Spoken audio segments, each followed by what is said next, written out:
Hello, everybody, and welcome back to another episode of Vegan Proteins Muscles by Brussels Radio. My name is Giacomo. And I'm Danny. And this is our 80th episode.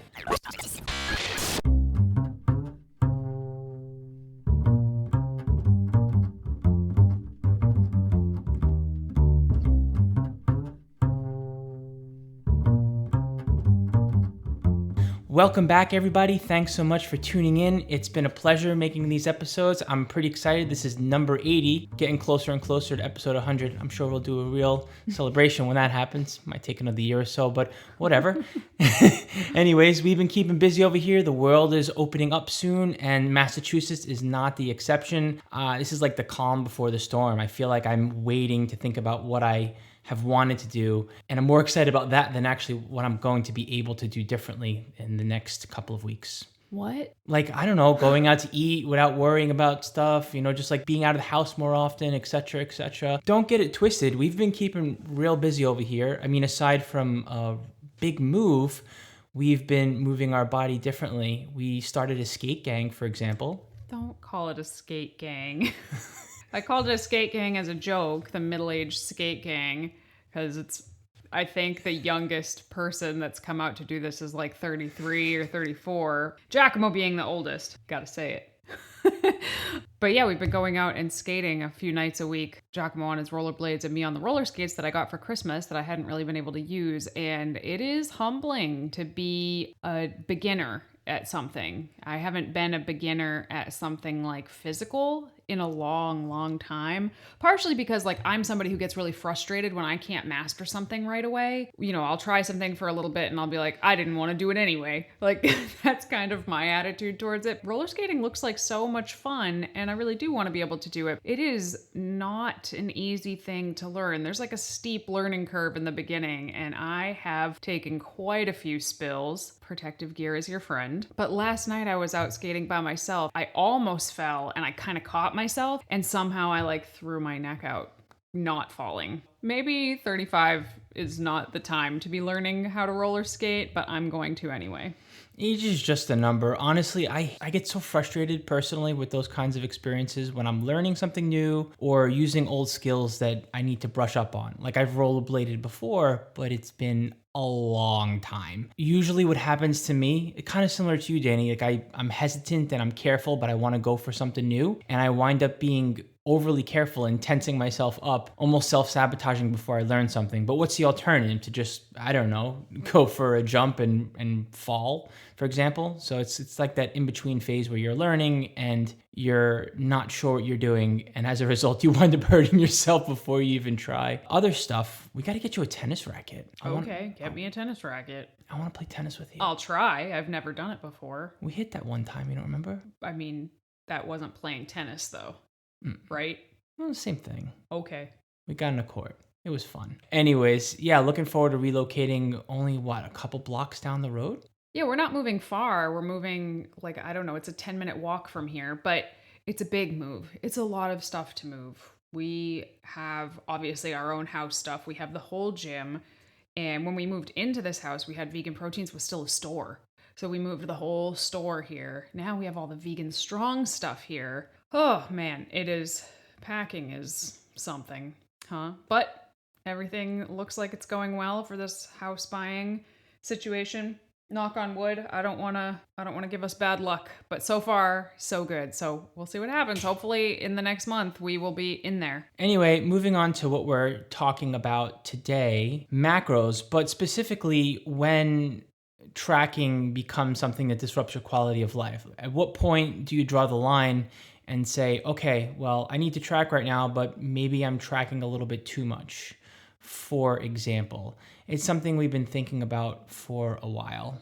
I feel like it's an important skill to develop. It's important to know how to do it really well. And I think that honestly, for everyone, it's different, but I think it takes years of practice to be able to learn how to be really, really good at not only tracking, but tracking as a part of your lifestyle. I don't think there's anything wrong with developing that skill. I think that's totally normal and it makes sense to become efficient at it. Once you become really good at that though, I've said this before, I think it's important to take off the training wheels and trust yourself to be more intuitive. right? But then there becomes a point in time in the future where you're looking to change your body. And whenever you're looking to change your body, I think to some extent you can trust yourself to be able to make a change.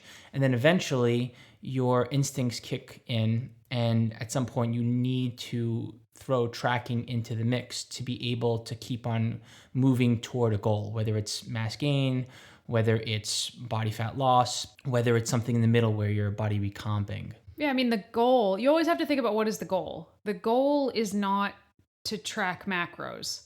Like, nobody sets out with a fitness goal or a physique goal and says, my goal is to track my macros. That's my long-term goal. Usually people's goal is to get in a certain kind of shape or a certain level of fitness, but they get so hung up on the means that of which they're doing that, which for many people is tracking their calories, tracking their macros, tracking what they eat, that they can become obsessed with it actually, and it can be a whole new well to draw anxiety from and neuroses from. When we talk about flexible dieting in general, I think that it really is very helpful to kind of food freedom, if you will excuse that horrible terminology. It's so much better than a meal plan in so many ways. You don't have to eat specific foods to reach any goal. You can eat whatever foods you want as long as they fit within these parameters.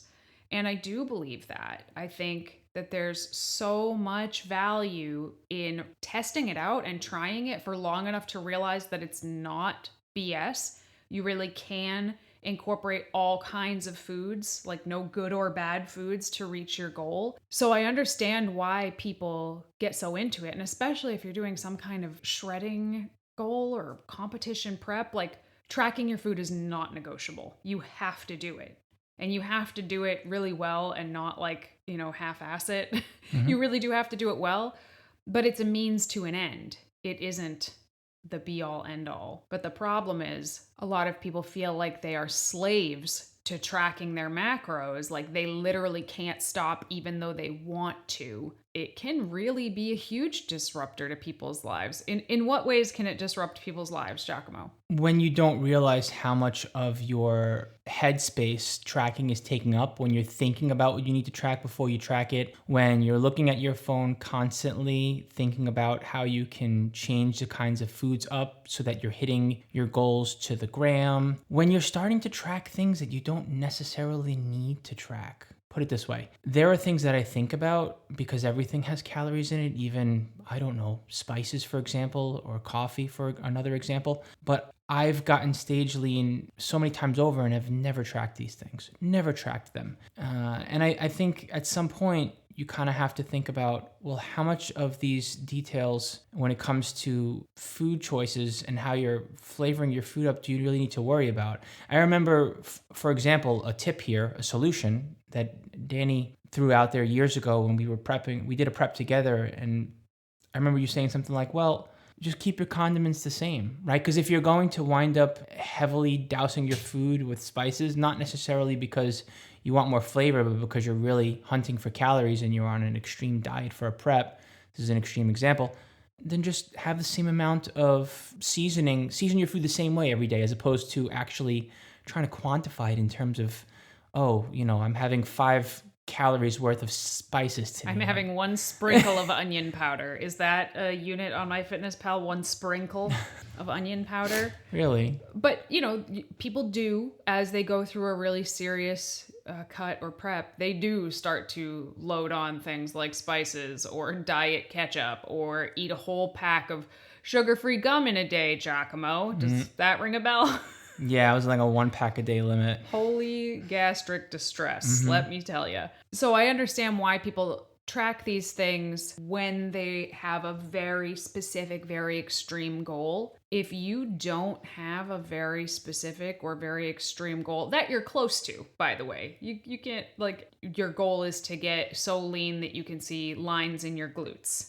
Okay, you might need to track your ketchup, your diet ketchup. At that point, you might need to track your gum because yes, everything has calories, but you don't need to track all of the calories all of the time in every little breath mint Tic Tac that you eat. And when you start doing that, in my opinion, it is disordered. One could argue that bodybuilding diets are just eating disorder light, and I would 100 million% agree with that.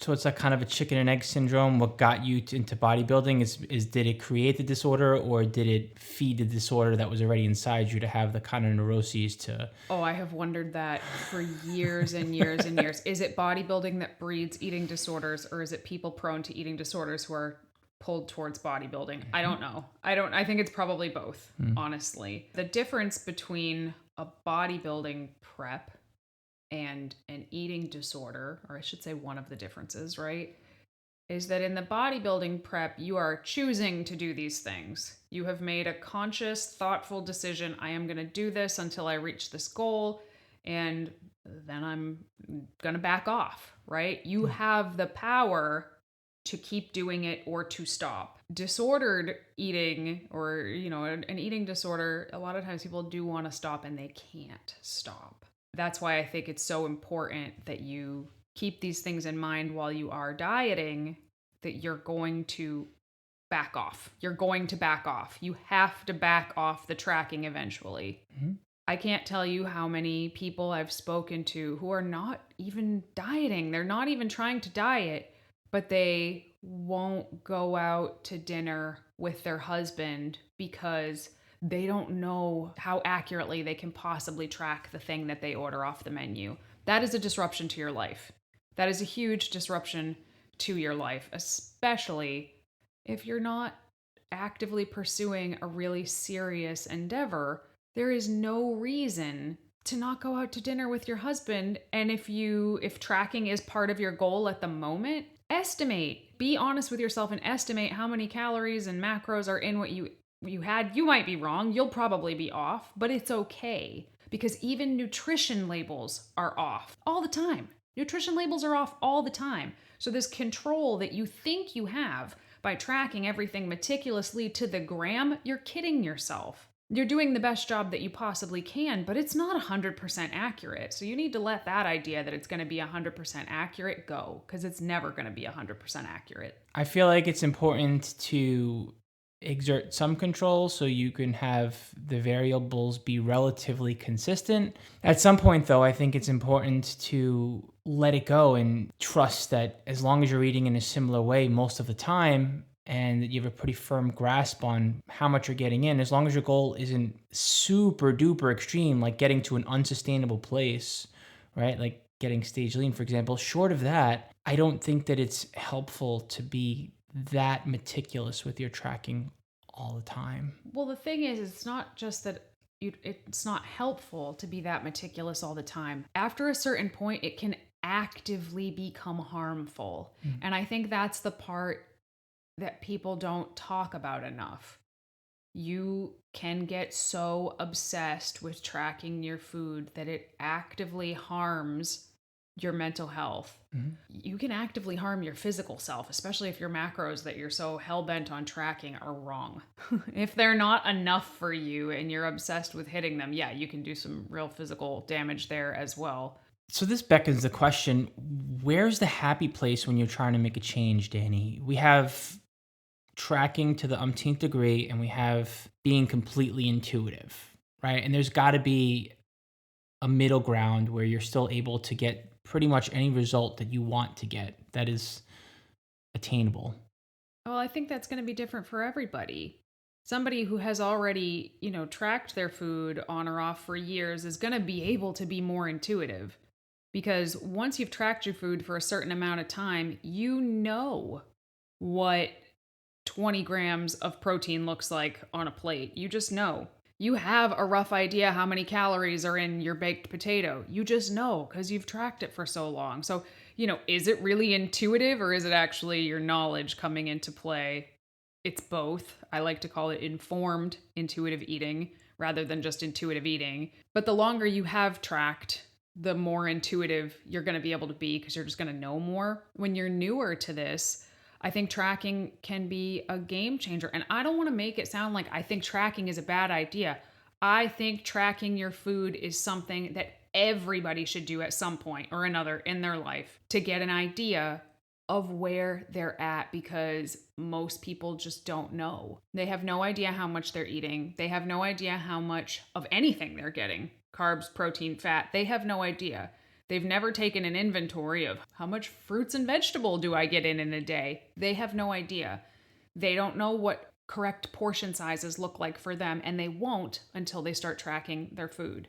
So I think tracking is wonderful. I just think that it can absolutely be taken too far. And when it happens, it's pretty ugly. It's very neurotic and it's very disruptive to someone's entire day. Someone could spend 30 minutes, before every meal trying to figure out what they can eat and what they can Tetris into their specific macros that they can hit. That's really stressful to that person, not to mention a monumental waste of that person's time. Monumental waste of that person's time. Somebody could get really, really hung up over whether a cup of broccoli has 20 calories or 24 calories. The answer is, doesn't matter that much. It's broccoli. Eat it. Pick one. If it was me, even in prep, I have certain entries that I just use over and over again. So I've already decided okay, this is how I'm going to track broccoli. This is how I'm going to track green beans, zucchini, etc. And I just repeat those as I have them throughout prep. But if I came across a bag of broccoli in the produce section that said it had slightly different calories than the broccoli the way I log it, I'm just going to log it the same way I always freaking log it, because it's broccoli. Because nutrition facts on produce in the produce section is a relatively new thing. And it throws some people off because one bag of sweet potatoes might say slightly different macros than another bag of sweet potatoes, but it's the same damn potato. But if you're getting so hung up on the differences between the nutrition facts on two different bags of the same kind of potato, probably have a little chat with yourself. You've probably taken this too far at that point. I usually find different sources in the food database that I feel are reliable, and then I just stick with those food database sources. I don't look at the labels every time I shop anymore, which in my opinion is kind of freeing, even when I need to track. And to be clear here, well, you're vegan, so you definitely look at all the food labels. That's true. Let's be real. But not in the produce section, mostly. Yes. I also want to make the distinction that just because you're not quantifying calories, carbohydrates, and fats does not mean that you're not tracking. Yeah, like I just said, once you have a rough idea what food looks like, you just know. I have some clients that I've worked with for years, and sometimes they'll go on vacation and, they're not going to track on vacation, especially if they're not getting ready for a show. I'm not going to have somebody track their food on vacation unless they're getting ready for a show. But they'll come back and they'll be like, yeah, I wasn't exact with my macros, but I didn't overeat or anything. Or I didn't undereat. I think I did pretty good with my calories, and I definitely was thoughtful about getting protein in. Hallelujah. That's an enormous win on so many fronts. Somebody was able to go enjoy their vacation, relax, recover, recoup, whatever they're doing there. They were able to enjoy the food while they were on vacation. They were not stressing about a food scale or, having access to MyFitnessPal while they're away. They were thoughtful about getting their protein in. So even if they didn't hit their exact protein macros, it's not a big deal if it's just a week. They can tell me with pretty fair certainty, I didn't overeat and I didn't really undereat. I think I ate about the right amount of food. They just know that because of their history of tracking before. But we always want to make sure that somebody doesn't get that vice grip on tracking it's the be all end all. They're gonna, pray to the nutrition facts Bible every single night. That's just not okay. Mm-mm. And you can still reach your goals by tracking in other ways, right? You can say to yourself, okay, well, I'm going to have 4 cups of vegetables a day, every day. And if one day I have a little more than that, that's fine. It's a food that is so voluminous that it doesn't really matter if you wind up having 4.5 cups or whatever. Plus, you're not worrying about quantifying it. So it just takes less mental energy, less prep as well, to not have to weigh out your vegetables, for example. Same thing like what I was mentioning earlier, just to circle back with seasoning your food. Just season your food the same way every day. for example. Now you're tracking without needing to actually get caught up with a whole bunch of numbers, right? It's just so much less to have to worry and think about, and you're still tracking. Well, those are just a couple of examples that we usually put into play. I think for a while you can eyeball stuff and still trust yourself. And I think it's a necessary skill for being able to travel, like Danny said, and also just when you're socializing on the weekend and eating out, hey, like you should be able to eyeball your food and be like, okay, well, I'm probably eating this right now without having to whip out your phone and plug it in, for example, or have to think about it too much before the fact. So there are ways to plan for those kinds of scenarios without needing to rely on a food database and a calculator. I think that's really kind of the premise behind most of what we're talking about here in this episode is, at what point is using a calculator and a food database and constantly scrutinizing that too much? So going back to what I was saying before about the nutrition labels, a lot of people really, really, really, really, really get hung up on the nutrition labels, like a lot. In the United States, nutrition labels are actually allowed to be off by up to 20%. And that's not just calories, that's also macros.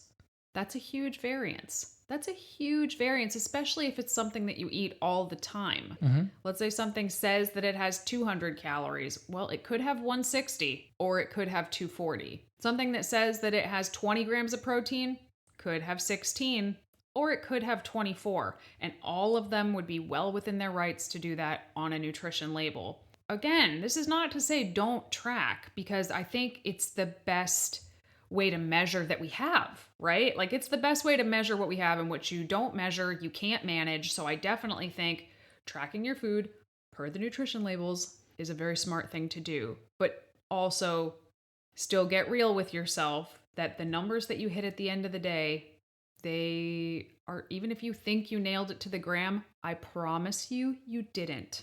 And that's okay. That's okay. If you get in the ballpark of where you're supposed to be and be honest with yourself throughout the day and make sure that you're tracking to the best of your ability, then it's fine. I always give my clients a margin of error of, 100 calories, even during prep. Like this is even during prep, 100 calories, so plus or minus 50 calories, plus or minus 5 grams of carbs, 5 grams of protein, and plus or minus 3 grams of fat. If you fell in those windows, you were compliant. You nailed it. Excellent work. But if you're stressing out over going over your macros because you accidentally had 3 cups of asparagus and you thought you had 2 cups of asparagus, you are harming yourself. This is a form of self-harm. That sounds like really strong language, but having seen it up close many times, it is a form of self-harm. There is no benefit that comes from that kind of thinking. Right, or a fluffier way to say it is self-sabotage, if self-harm is something that is scary to think about. In all actuality, though, yeah, it's hurting you. It's hurting you to do that, and it's actually causing you to move in the wrong direction, because at some point, it will derail you from making the right moves and the right decisions for your body composition goals. If you feel like you might be tracking too meticulously, if you feel like you're obsessed with hitting your numbers, or if you feel like the idea of even plugging in your food gives you a tremendous amount of anxiety, like it's going to trigger some kind of neuroses or anything like that, I think it's worth talking to a mental health professional about that. I think it would be really, really smart to talk to a mental health professional about that, because it could, I am not diagnosing anybody, okay? But it could be what we talk about often on here. It could be like an eating disorder situation or disordered eating going on. It could be some obsessive compulsiveness going on. And, all of these things have a big spectrum, but they're all going to impede upon your life day to day. And it's important. We want the best for you guys. We want you to hit your goals. We want you to look and feel exactly the way you want to feel. We want you to be able to eat food that you love while you're doing it. But we also want you to have fulfilling, rich relationships in your life and have mental clarity and happiness. We want all of those things for you. Getting to a physique goal is like walking a tightrope, and there are pitfalls everywhere along that road. We're just looking out. So if you noticed any of these red flags about yourself, consider reaching out to a mental health professional, because, the sooner you catch it, the better off you're going to be. The longer you let these habits go, the harder they're going to be to break. And I feel like regardless, the more extreme your goal is, no matter how successful you are at getting there, the more you're going to have to focus on your mental health afterwards to get back to a state of balance. I agree.